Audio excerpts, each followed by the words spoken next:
Salmo número 32, el versículo 1. Leámoslo fuerte. ¿Cómo dice? Bienaventurado aquel cuya transgresión ha sido perdonada y cubierto su pecado. Amén. Hay un hombre que está sentado en el tribunal, ha cometido muchos delitos y por fin le han capturado. Hay muchas pruebas en su contra. Hay un abogado allí muy fuerte que tiene todas las pruebas en contra de este personaje y lo que está buscando es la máxima condena para este hombre que cometió muchos delitos. Él quiere defenderse, él quiere decir que él no ha hecho nada malo, que él no es el que aparece en la escena del crimen, pero finalmente las pruebas están en contra de él. Y el juez entonces está a punto de tomar una decisión y como es natural, como las pruebas están en contra y como la ley tiene que cumplirse, él será sentenciado a cadena perpetua. Pero antes de que el juez dicte la sentencia, hay una proclama en medio de la audiencia y es que alguien se levanta y dice: yo voy a pagar la fianza por los delitos que este hombre ha cometido.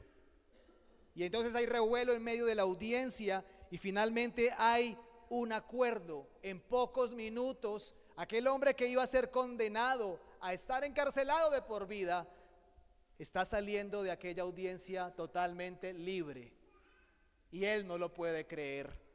¿Usted cree que él era inocente o culpable? ¿Usted cree que él merecía salir? ¿Usted cree que él salió de allí orgulloso porque sabía que iba a vivir y que merecía la libertad? O yo creo que la posición de este hombre es diferente a la de todos los que están en la audiencia, porque este hombre que acaba de pasar por un juicio y que acaba de ser libre es el único que puede sentir en su corazón lo que realmente es el perdón. Lo que realmente es ser absuelto, es ser justificado en el último momento en el cual iba a ser condenado. Para el juez, para los abogados o para los que estaban allí viendo la escena del juicio, posiblemente haya contradicciones, haya críticas al juicio, pero para aquel hombre que salió libre, solo hay alegría y gozo. Y ahora entonces va a aprovechar la libertad con que ahora le han hecho libre. Solo la persona que ha recibido en su corazón el perdón de Dios, solamente la persona que sabe y entiende lo que es y haber sido perdonado por el Señor, entenderá la libertad con la que Cristo lo hizo libre.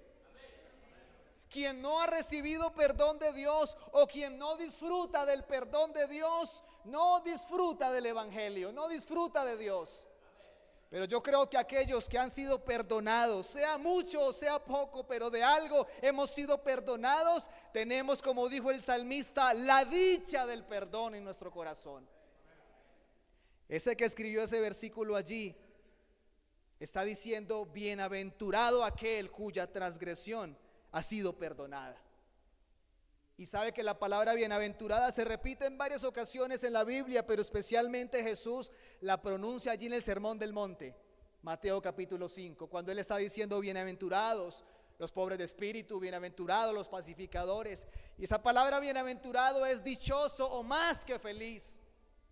Es decir, alguien, una persona, un ser humano que tiene una dicha impresionante en el corazón por algo que le ha sucedido. Y no sé si usted por alguna situación ha tenido una alegría de esas. Cuando compró su casa, cuando adquirió su carro, cuando nacieron sus hijos. Algún momento que le generó a usted una dicha que lo hacía desbordar de alegría, que quizás lo hizo llorar de emoción, pero es una dicha, una alegría de otro nivel. Así el salmista está diciendo que la persona cuyo pecado, y no dice solamente pecado, sino transgresión, que ese que ha sido perdonado es bienaventurado. ¿Y por qué quiero tocar el tema en esta noche? Cuando usted reconoce que ha sido perdonado por el Señor, su estilo de vida, su comportamiento, su forma de servir a Dios, su forma de apasionarse por las cosas de Dios, tiene que notarse. Tiene que notarse. El perdón de Dios sobrepasa al perdón del ser humano. El salmista, el que escribió esto, sabe el momento determinado en el cual, para que el pueblo adquiriera perdón de parte de Dios, debía ser una ceremonia. ¿Usted recuerda eso? Había un tabernáculo, luego había un templo, habían unos sacerdotes, había una ley que decía que por cada pecado o por la falta que había cometido el hombre debía llevar unos animales al templo para ser sacrificados. Así que la víctima no era la persona que pecaba, la víctima era el pobre animal que degollaban allí en el templo. Por eso en algún momento Jesús se enoja allí cuando entra al templo, porque hay un negocio de animales a la entrada del templo. Parece que pecar se volvió común en el pueblo. Pecábamos y allá en el templo teníamos ya el animalito para ser degollado, era solo comprarlo y ya el pecado era perdonado. Pero el que escribe esto no está pensando en ese tipo de sacrificio. Él sabe que esa sangre de animal no borra el pecado. Él sabe que esa sangre de cordero solamente tapa la mugre, pero debajo queda la mugre. Él sabe que esos animales simplemente están representando un sacrificio, pero que hay un sacrificio mayor que el de esos animales. Y que ese sacrificio no solamente tapa, no solamente cubre, sino que borra por completo el pecado del hombre. Borra por completo la falta o la transgresión que el hombre ha cometido. El que escribió esto días antes estaba parado en un palacio. Era el rey de Israel y estaba mirando así a los baños de las damas, según parece, porque observa una que se está bañando. Y usted ya conoce la historia como para mencionarla completa. Pero al final este hombre está sentado en su trono reconociendo su grave pecado. Se ha metido con una mujer ajena, ha mandado matar a un hombre, ha engañado a parte del pueblo, pero ante el profeta y ante la palabra de Dios no pudo engañar. Ahora está sentado reconociendo su pecado y el profeta diciéndole que Dios a él ya le ha perdonado, porque tiene un corazón de David. Recuerda esa predicación. Así que entonces David, sentado allí, luego de haber recibido el perdón de Dios, se dispone a escribir este salmo y a relatar con sus palabras lo que su corazón sentía. Él sabe que por lo que ha hecho, no importa que fuera rey, no importa que fuera bello, que fuera ojizarco en el pueblo y que fuera muy querido, su pecado merecía muerte. David sabía que por eso él debía morir aunque fuera el rey, porque habían leyes que cumplirse y más las leyes de Dios. Pero el profeta llega a decirle: no vas a morir, vas a vivir, Dios ha perdonado tu pecado. Por eso él está dichoso y él está diciendo sintiendo en su corazón y viviendo la escena, diciendo: bienaventurado es el varón al quien el Señor perdona su pecado. Él no lo está diciendo por nadie más, sino por sí mismo. Él no está diciéndolo por los miles que en la antigüedad habían sido perdonados ya, o por aquellos que habían sido cubiertos con sangre de animales, o con aquellos que practicaban el ritual y la ceremonia para su perdón. Él lo está diciendo porque sabe que había una sentencia sobre su cabeza, pero que esa sentencia la pagó alguien más y a él lo hicieron libre. Amén. Y por eso él dice: bienaventurado el hombre a quien el Señor no culpa de iniquidad. Y ese no culpa de iniquidad debemos entenderlo muy bien nosotros para poder disfrutar del perdón de Dios. Porque pareciera sonar que nuestras obras, que nuestros méritos, que las cosas que podamos hacer para Dios aquí podrían garantizar parte de ese perdón que necesitamos. Pareciera entenderse que entre más hagamos cosas para Dios o entre más lo busquemos, más perdón vamos a recibir de Él. Pero ese perdón que solamente proviene de Él, que solamente Él lo puede dar, no lo podemos ganar nosotros. ¿O sí? ¿Usted cree que se lo puede ganar? ¿O cree que no lo puede ganar? ¿Usted cree que merece el perdón de Dios o cree que no lo merece? Él está diciendo: es bienaventurado el hombre, porque al parecer hay hombres que sí son inculpados por el Señor. Hay algunos, como Saúl por ejemplo, y otros más, que la cometieron y fueron inculpados y castigados por el Señor. Y dijo el escritor a los hebreos, del que caiga en las manos del Dios vivo. horrenda cosa es. Peor que las guerras en las cuales caen misiles y bombas y todo vuela en pedazos. Peor aún, caer en manos del Dios vivo cuando te ha inculpado por el pecado. Por eso entienda la magnitud de la palabra de David. Bienaventurado, dichoso y más que feliz aquel el que el Señor lo ha perdonado y no lo culpa más por lo que cometió. Si usted entiende entonces, si usted es consciente en su corazón que en algún momento Dios lo perdonó, que en algún momento Dios trató con su vida, le limpió sus pecados, sanó su alma, su corazón, su conciencia fue restaurada, usted tendrá que ser el más dichoso y más feliz del mundo y caminar con la cabeza en alto, sabiendo que usted no está siendo inculpado de pecado. Porque el pecado es tan grave. Para el que de pronto cree que pecar es simplemente algo sencillo, algo básico, el pecado es exageradamente grave. Que la única manera de poder remediarlo fue con la muerte de Cristo. No había otra opción, otra manera. Con derramamiento de sangre tenía que hacerse, porque sin ella no hay remisión de pecados. Si no hay sangre de un cordero inmaculado, inmolado, no hay salvación para nadie. No hay perdón para nadie y hay infierno para todos. Ahí cabríamos todos. Pero si entendemos la grandiosa obra de Cristo, entonces su preciosa sangre y ese término bienaventurado, tendremos que ser felices y dichosos y cada día buscar la santidad, la perfección, ponernos a cuentas con Dios para que nuestro pecado sea borrado y podamos estar en paz con Él.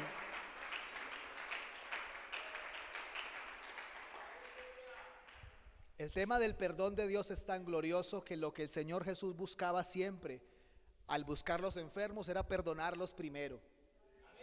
Y recuerda aquel paralítico que era llevado por 4, la casa está llena, no hay por dónde entrarlo a donde está Jesús.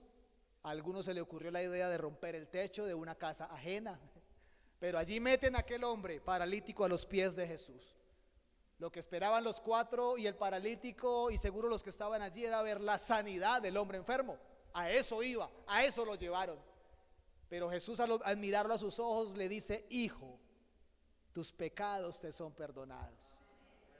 Pobre hombre, pobre impacto el que haya sentido aquel hombre postrado en una camilla quién sabe cuántos años, sin poder robar a nadie, sin poder matar a nadie, sin hacer ningún tipo de mal. ¿Qué pecados iba a tener aquel hombre en una camilla postrado? Y está el comentario de los escribas y fariseos diciendo, y hablando de Jesús, ¿qué se está creyendo para perdonar pecados? Si solamente Dios, tremenda palabra, ¿cierto? En eso tenían razón los fariseos y escribas, si solamente Dios lo puede perdonar. Solo que no sabían quién estaba sentado allí frente a ellos. Y Jesús les dice, pues para que sepan que tengo la potestad de perdonarle, entonces, como que contradictorio, ¿cierto? Lo lleva para sanar, pero lo perdona. Y para que sepan que puedo sanar, perdonar, lo levanto. Qué juego de palabras allí. Pero al final quedó demostrado que lo que el Señor quería primero era restaurar su alma, sanar su corazón, perdonar su pecado. Ni él seguramente ni nadie podía saber los pecados que aquel hombre paralítico podría tener, pero el Señor sí lo sabía. Y era el único que lo podía perdonar, que podía tratar con ellos. Imagínese el hombre salir de allí con la camilla a sus brazos, sano y totalmente perdonado por el Señor. Bienaventurado el varón a quien el Señor no inculpa de pecado. Y está la mujer muy mencionada, postrada en el suelo, rodeada de algunos fariseos e intérpretes de la ley que tienen piedras en sus manos, ¿cierto? ¿Qué van a hacer con ella? ¿La van a acariciar con piedras? Hay una sentencia, en la ley está, dijeron ellos al maestro, y debe de morir por lo que estaba haciendo. Pero el Señor, nadie se esperaba una respuesta de esa de parte del Señor. Lo más coherente es que el Señor dijera, sí, eso dice la ley. Pero el Señor en muchas ocasiones decía, mas yo os digo, si en la ley decía ojo por ojo, pues yo os digo, ame a sus enemigos. Amén, ame a sus enemigos. En aquella ocasión pareciera Jesús diciendo, bueno, eso dice la ley, pero mas yo les digo, si alguno está libre de pecado, mándela.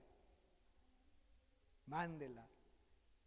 Aquella mujer en el último momento de su vida, amén, porque iba a morir, no era la primera y seguro no fue la última que moría de esa manera, pero aquella mujer estaba en el momento y lugar indicado, a los pies de Jesús, y en ese lugar obtuvo el perdón que necesitaba, y el perdón que solo el Señor podría darle. Quien más le conocía a ella era el Señor, y quien más tenía razones para castigarle era el dador de la ley, el Señor mismo. Pero fue quien más amor y más perdón le demostró a ella en ese momento. Pero sí le dice: levántate, vete y no peques más. Es decir, que el perdón es totalmente opuesto al pecado. Si eres perdonado por el Señor es para que no peques más. Es para que no te amañes en el pecado, es para que no te diviertas en lo malo, es para que no empieces a ver lo que antes veía malo como normal. Si fuiste perdonado por el Señor es porque fuiste sacado de tinieblas, porque fuiste levantado de un lodo cenagoso, porque fuiste sentado en lugar celestial. Si fuiste perdonado por el Señor es porque ahora eres pueblo de Él, no cualquier cosa para que te diviertas en el pecado, para que te dejes esclavizar del mal. Es tan terrible el pecado que el Señor le dijo a su pueblo: el que lo practica es esclavo de él. Y los que lo practican, le dijo el Señor a los judíos, no son hijos de Dios, ni hijos de Abraham. Un padre tienen. Y la historia es muy graciosa porque Jesús no quiere decirles a ellos directamente quién es su padre. Pero como ellos se atercan en decir somos hijos de Abraham, Jesús les dice: no, porque ustedes no hacen las obras de Abraham, tienen un padre diferente. No nacimos de fornicación, somos hijos de Abraham. Jesús les dice: ustedes hacen la obra de su padre. Y no les quiere decir todavía quién es. Pero como a la tercera o cuarta Jesús les dice: ustedes son hijos de vuestro padre, el diablo, y las obras de él quieren hacer. Quien practica el pecado, en pocas palabras, está obedeciendo a un amo, está obedeciendo al diablo. Por eso el Señor en su amor quiere libertarte del pecado que te esclaviza al mal. Amén. El Señor te quiere libertar del pecado, no solamente porque te lleva a condenación. Eso es solo una de las cosas que el pecado hace, llevar a condenación. Solamente una de las cosas que el pecado hace. Pero también trae enfermedad, trae calamidad, también trae maldición sobre la vida, trae ruina el pecado. Nadie ha prosperado en su vida espiritual, nadie se ha acercado a Dios con su vida llena de pecado. Antes de acercarse, Dios lo lava, Dios lo limpia y lo acerca a Él. El pecado siempre será, escúcheme esto, tu peor enemigo. No lo consientas, no lo justifiques, no le des la bienvenida en tu casa. Ciérrale la puerta al pecado en tu casa. No lo consientas, porque por culpa del pecado murió tu Señor. Así que es momento de que esta generación de cristianos se apasione más por Cristo y disfrute más del perdón que solamente Él puede dar. Es momento de un cristianismo activo en Dios y no pasivo. Una canción de los Devia muy hermosa decía: ya basta de pedir perdón. Y yo la escuchaba y decía: ¿cómo así? Yo tengo que pedir perdón a Dios. ¿Por qué la canción dice ya basta de pedir perdón? Y luego dice ya basta de ofender a Dios. Y luego entendí, se está refiriendo a aquellos recurrentes, aquellos que saben que lo que practican está mal, pero se quedaron ahí y piden perdón, como el dicho, reza y peca empata, ¿cierto? Y luego la canción dice: pongámonos en paz, porque es que Él viene por su iglesia. Y ya con eso se entiende lo que Él quiere decir. No te quedes en lo mismo, no te estanques. Si el Señor es el libertador, ¿por qué te quedas esclavizado al mal? Si Él es el que perdona, ¿por qué consientes pecado en tu vida? Si Él es el que lava tus pecados y lava tus vestidos, ¿por qué andar con ropa sucia por la calle? Eso no tiene sentido. Parece que hace falta una entrega más profunda de nosotros hacia Dios. Parece que falta un reconocimiento más profundo. Parece que es momento de dejar de jugar a ser cristiano, a ser evangélico, a ser cristianos y tomarnos esto de manera seria. Porque si usted lo nota, la vida continúa, la muerte sigue llegando, la enfermedad también, y algún misil de eso se puede desviar y llegar por aquí.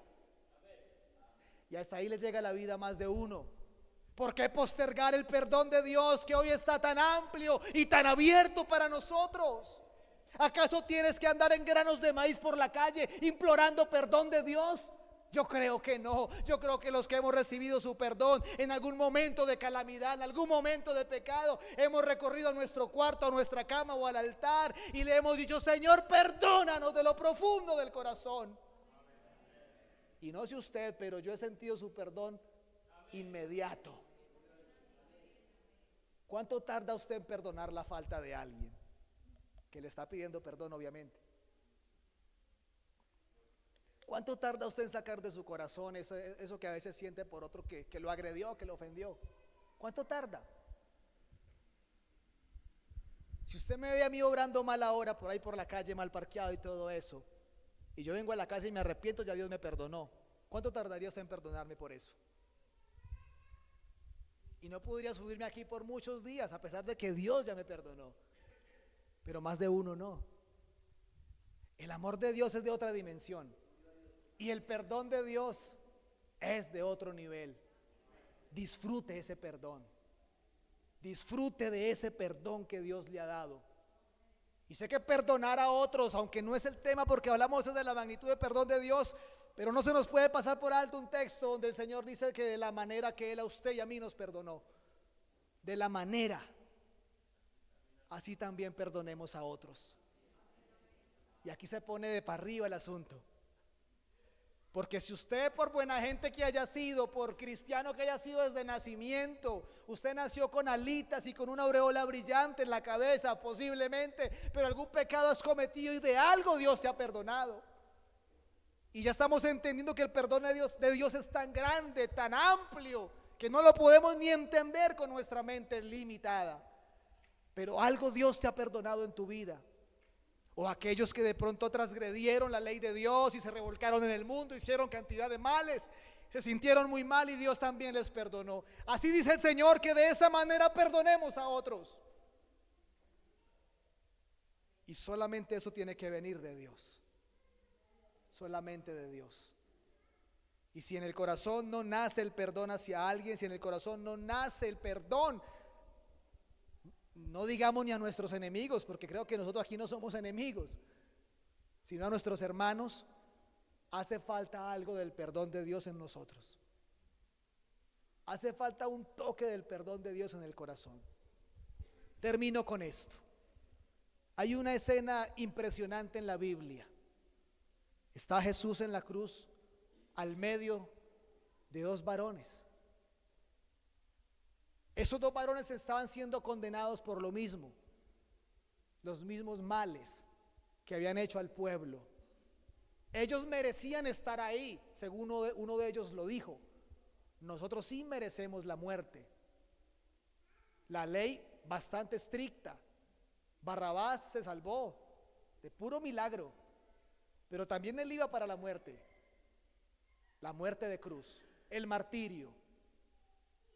Y hay dos, en algún momento dado, no sabemos cuántos minutos, cuántas horas llevaban colgados, qué tanto ellos conocían de Jesús, el texto no lo dice, pero lo que sí dice es que uno de ellos comenzó a maldecir al Señor y a decirle que se bajara, a decir lo mismo que los de abajo estaban diciendo. Pero el otro reprende a ese malhechor y le dice: tú ni estando en tormento, tú ni estando a unos minutos de morirte y de irte a un lugar terrible, ni estando así temes a Dios. Que esa pregunta nos queda a nosotros también, porque a veces hay situaciones que a nosotros ni nos mueven para un lado ni para el otro. A ese hombre allí a punto de morir, siendo malhechor, están atormentado, y sabe que ellos, según el relato bíblico, les quebraron las piernas vivos más adelante. O sea que fue terrible. Y el malhechor medio bueno le dice al malhechor medio malo: tú en esa condición y no temes a Dios. Y cuando yo lo pienso, a mí no se me hace raro que en este tiempo esperamos la venida del Señor, el mundo se revuelca y muchos de nuestros hermanos se van. Ni así temen a Dios. Pero volvamos al malhechor medio bueno. El malhechor medio bueno, luego de reprender al malo, se dirige a Jesús. Ya no le importó el otro malhechor, se dirige a Jesús y le dice: acuérdate de mí. Fueron sus palabras según el texto: acuérdate de mí cuando vengas en tu reino. Había algo de conocimiento en él de parte del Señor. Conocía sobre el reino, conocía sobre el más allá, conocía que con su muerte ahí no terminaba todo. Y mire el perdón de Dios. Ni siquiera había todavía dicho el Señor: consumado es. Ni siquiera había resucitado, porque si Cristo no resucita, vana es nuestra fe, ¿cierto? Lo que dice el texto, lo que dice Pablo. No había pasado eso y Jesús se dirige a aquel hombre. Al malhechor malo Jesús no le dijo nada, pero se dirigió al bueno y le dice: hoy estarás conmigo. Amén. La magnitud del perdón le cambió la vida a un hombre en los últimos segundos y le cambió su estadía eterna. Entendemos eso, ¿cierto? Entendemos eso. Y para nosotros es igual. Su perdón es la diferencia entre la eternidad con Él o sin Él. Es lo mismo. Su perdón en nosotros, reflejado en nuestra vida cristiana, es la diferencia entre ver al Señor cara a cara, como los apóstoles lo vieron, con rostro tierno y humilde, o ver su rostro en un trono blanco juzgando al mundo con justicia. Porque juicio tendremos. Lo que pasa es que los entendidos ya pasamos por ese juicio hace rato. Y ya fuimos justificados hace rato por su obra y su sangre. Póngase de pie, por favor. Usted y yo éramos ese hombre a punto de ser condenados a muerte, a sentencia perpetua, pero alguien se paró en medio del tribunal diciendo: yo pago la sentencia por ellos, déjenlo libre. Él no se va libre porque lo merezca, no se va libre por ninguna de sus obras, se va libre porque hay un cordero justo, varón perfecto, en quien no hubo engaño en su boca y que no hizo maldad, que se paró allí y dijo: yo pago la culpa por él. Si a usted eso no lo mueve, no lo conmueve, no lo doblega delante de Dios, seguro que nada más lo hará, pero que eso sea la garantía, el perdón de Dios. Bienaventurado el varón, bienaventurada la mujer a quien sus pecados fueron perdonados y que hoy el Señor lo mira como un santo vestido de su santidad. Maravilloso Señor, te doy gracias en esta hora, precioso Dios. Tu amor, tu misericordia, oh Dios, y por tu palabra.